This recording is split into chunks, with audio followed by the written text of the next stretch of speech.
Kurnool municipal corporation సంబంధించిన standing committee ఎన్నికల్లో YSR Congress party clean sweep చేయడం జరిగింది.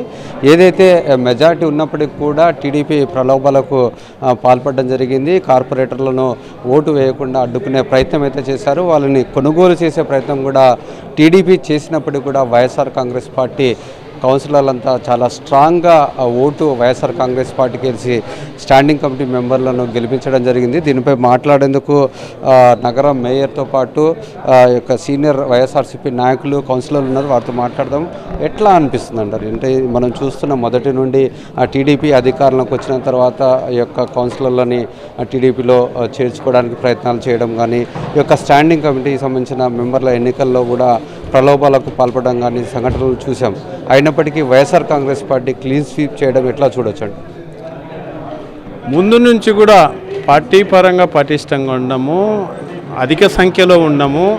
అయినా సరే ఎంతసేపు ఉన్న తెలుగుదేశం పార్టీ అడ్డగోలుగా వ్యవహరించి తగినంత స్ట్రెంత్ లేకపోయినా క్యాండిడేట్లను పెట్టి డబ్బుతో ప్రలోభాలు చేసి ఏదో రకంగా వాళ్ళని మభ్యపెట్టి ఓటింగ్ చేయించుకోవాలనేటువంటి ప్రయత్నాలు ఇక్కడ విఫలమైన సంగతి క్లియర్ కనపడుతుంది.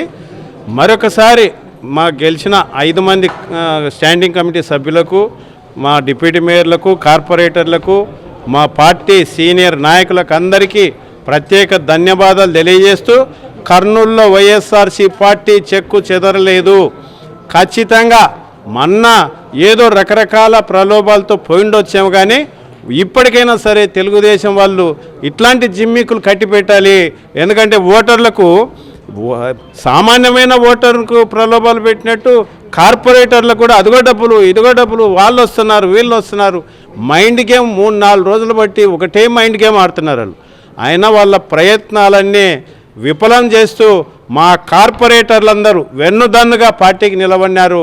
వాళ్ళకందరికీ పేరు పేరున మా జగన్మోహన్ రెడ్డి గారికి, వారికి అందరికీ, పార్టీ పెద్దలకు అందరికీ కూడా పేరు పేరున ధన్యవాదాలు తెలియజేస్తున్నాం. మనం చూస్తున్నాం అంటే చాలా మటుకు ఇప్పుడు స్టాండింగ్ కమిటీ అంటే 3 సంవత్సరాల పాటు వైఎస్ఆర్ కాంగ్రెస్ పార్టీ మెంబర్లే ఏకగ్రీవంగా ఎన్నికైనారు. అయినప్పటికీ ఈసారి ఎన్నిక జరగడానికి గల కారణం ఏమంటారు? ప్రలోభాలు పెట్టి గెలవచ్చు అనేటువంటి ఆలోచన చేసినారు. అది విఫలమైంది. మా వైఎస్ఆర్సీపీ కార్పొరేటర్లు ఎవరైతే ఉండారో, ఈరోజు వరకు పార్టీలో ఉండి పార్టీకి అండదండలుగా ఉన్నారో వాళ్ళందరూ కూడా కమిటెడ్గా ఈరోజు ఈ ఎలక్షన్లలో పాల్గొన్నారు. ఈ 5 మంది క్యాండిడేట్లు కాదు, మేము ఉండే వాళ్ళందరం మేమే క్యాండిడేట్లు అనే రీతిలో వాళ్ళందరూ కూడా ఈ ఎలక్షన్లలో పాల్గొనడం కానీ, వాళ్ళ సహచరులకు చెప్పి, మిగతా వాళ్ళందరూ చెప్పి అందరూ ఐకమత్యంగా ఈరోజు ఇంత ఐకమత్యం ఉంది మా కార్పొరేటర్లు అనేది ఒక మంచి సిగ్నల్ ఇవ్వగలిగినారు. ఈ విజయం 5 మంది కార్పొరేటర్ల విజయం కాదు, ఈ విజయం మా వైఎస్ఆర్సీపీ కార్పొరేటర్ల అందరి విజయం అని చెప్పడంలో ఎటువంటి సందేహం లేదు. తెలుగుదేశం పార్టీ వాళ్ళకు కూడా ఇది ఒక చెంపదెబ్బ. ప్రలోభాలతో మా వాళ్ళని లొంగ తీసుకోవచ్చు అనే ఆలోచన చేసిన వాళ్ళకు ఒక మంచి చెంపదెబ్బ లాంటి కార్యక్రమం ఇది.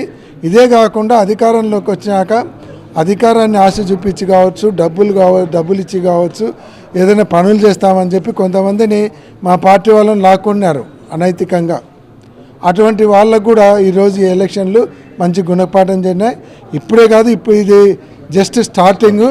రేపు రాబోయే కాలంలో ఇదే ఐకమత్యంతో అన్ని కార్యక్రమాలు, పార్టీ కార్యక్రమాలన్నీ విజయవంతం కావడమే కాకుండా ఏ ఎలక్షన్లు వచ్చినా కలిసికట్టుగా మళ్ళీ గెలవడానికి అందరూ కూడా కలిసికట్టుగా ప్రయత్నం చేస్తారు. ఇది మనం చూసుకున్నట్లయితే ప్రజలకు మేలు చేసే విధంగా స్టాండింగ్ కమిటీ నిర్ణయాలు ఉండబోతున్నాయి. ఖచ్చితంగా వైఎస్ఆర్ కాంగ్రెస్ పార్టీ మరొకసారి యొక్క స్టాండింగ్ కమిటీ మెంబర్లను గెలుచుకోవడం అనేది సంతోషం వ్యక్తపరుస్తున్నారు. అంతేకాకుండా రానున్న రోజుల్లో కూడా ప్రజల తరపున పోరాడడానికి తమంతా సిద్ధంగా ఉన్నామంటూ వైఎస్ఆర్సీపీ శ్రేణులు చెప్తున్న పరిస్థితి. కెమెరామెన్ శేఖర్తో లోకేష్, సాక్షి టీవీ, కర్నూలు.